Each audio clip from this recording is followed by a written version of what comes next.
For all those namby-pamby pansy Christians out there who think we should welcome everybody across the border and we should make no distinction between illegal immigrants and legal immigrants, just ask them to read the Old Testament. The Old Testament is a national security blueprint. How many times did the Israelites have to put borders around their cities to make sure they didn't get smashed into the ground? And what happened when they didn't?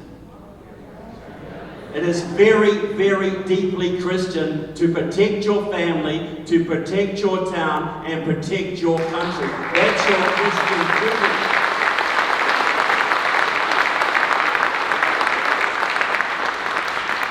If you fail to do that, you cannot call yourself a real Christian.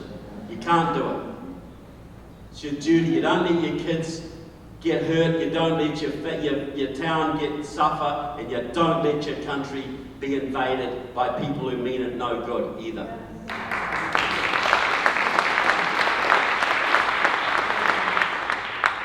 So, which brings me to the churches. And I've got a new movie and I hope you will see it. We don't have copies here tonight. You can get it online now, pay-per-view. It's called, but I'm taking pre-orders for it out there. It's called Enemies Within the Church. Okay? Now there's no enemies in our churches, surely. There's only churches all full of good Christians, right? Well, I did my first movie, Enemies Within, about the communists and socialists in our government. I've been more shocked at what I found in the churches, to be honest. Because you think about this, Andrew Breitbart used to say, the great journalist Andrew Breitbart, he would say politics is downstream from culture. The culture shapes the politics. But he could have added that culture is downstream from religion. Your religion shapes your culture shapes your politics. Now if your politics is a mess and your culture is a cesspool, what is that telling you about the state of your churches? Because that's where it starts, folks. You know, for hundreds and hundreds of years, the Christian churches were the foundation of their societies.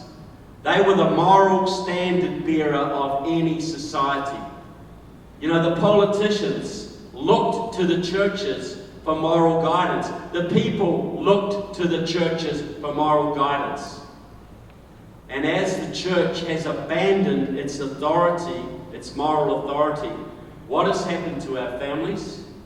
And what has happened to our politics and our culture? There's a direct causal relationship there, folks. You know, the senator from this state, you know, your great Lyndon Baines Johnson, right? In 1955, he passed the Johnson Amendment, telling churches they couldn't endorse from the pulpit for fear of losing their tax-free status. Well, that took a lot of Christians out of the public square. Well, it gave the cowardly pastors an excuse more than anything. And so a few years after that, they took prayer out of schools. Then a few years after that, they passed Roe v. Wade. Do you think they could have done that if they had not neutralized the churches first? This was the plan, people.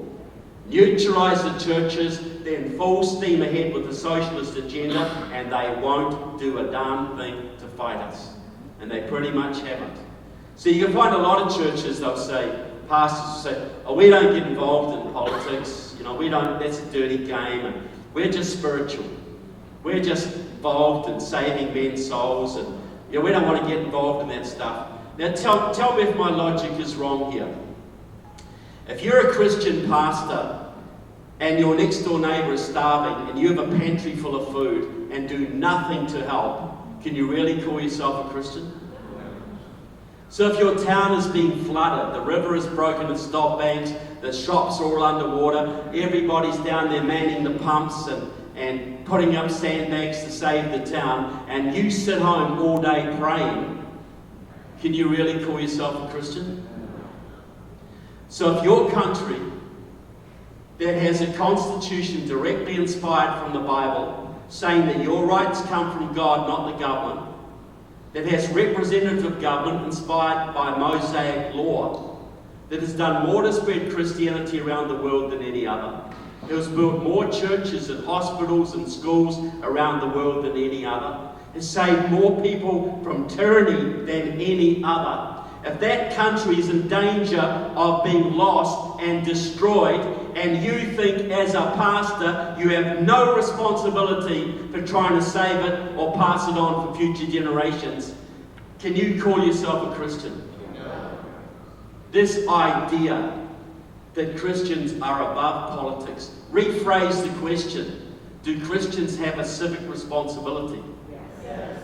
Of course they do. We were given 3 institutions. We were given the church, we were given the family, and we were given civil government. And the church was always supposed to be the leading element of that. So as the church has declined and abdicated responsibility, so our families go into chaos, our civil government gets way out of control and starts to take over everything. All because the churches stood down. It's the only reason people, if they hadn't passed Roe v. Wade, we wouldn't have had abortion. We would still have prayer in schools if they hadn't passed the Johnson Amendment. And now, most Christian pastors in this country, Donald Trump used to go around and he'd say, we're going to get rid of the Johnson Amendment. He'd tell the pastors this. And he expected a big round of applause. And he'd usually get a stony silence. Because most pastors are very, very happy with the existing situation. Because it means they can keep their mouths shut and keep their comfortable positions and not say anything. Am I being a little harsh here, folks? No. So our movie, Enemies Within the Church. See, this goes back to a movement right back hundreds of years ago called Pietism. See, when the Reformation happened in Germany, it freed the common people who were freed of the hierarchy, the church hierarchies. They wanted a new form of Christianity that was involved in every area of life. So they started getting into politics. They ran for local council. They got into education. They got into everything they could to apply their Christian principles. And that did not please the princes. This did not please the kings. Because they were used to running things in conjunction with the Catholic Church, and they would have a very nice, cozy arrangement. And all these crazy Protestants wanted to actually be involved. Well, there was a counter-movement to this called Pietism. Some Christians thought, no, we don't want to go there. We just want to stay in our churches, stay in our communities, be very pious, and let the world go on. We don't want to be involved. And of course, the kings, like Prince Frederick of Prussia, loved the Pietists.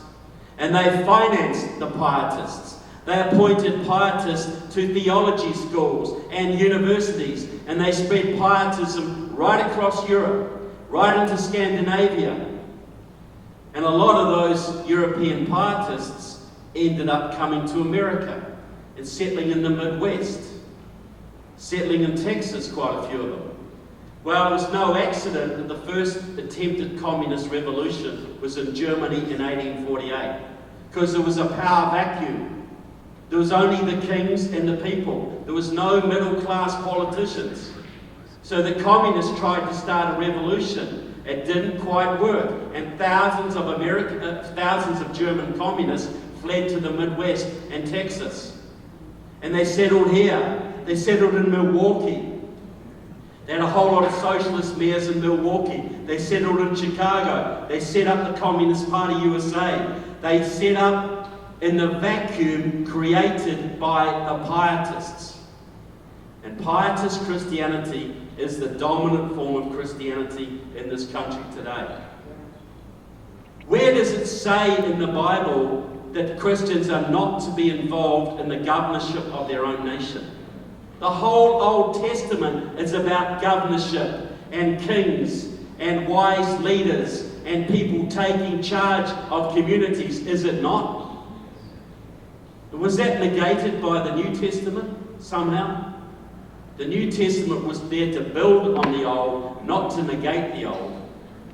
So Christians in this country have this massive misunderstanding, deep misunderstanding, and they have allowed the cesspool that is our politics today to develop because they stood down. They gave up the farm, and they're still not trying to get it back, with notable exceptions like Pastor Brandon right here. But you'll say, sir, you're one of the more unusual pastors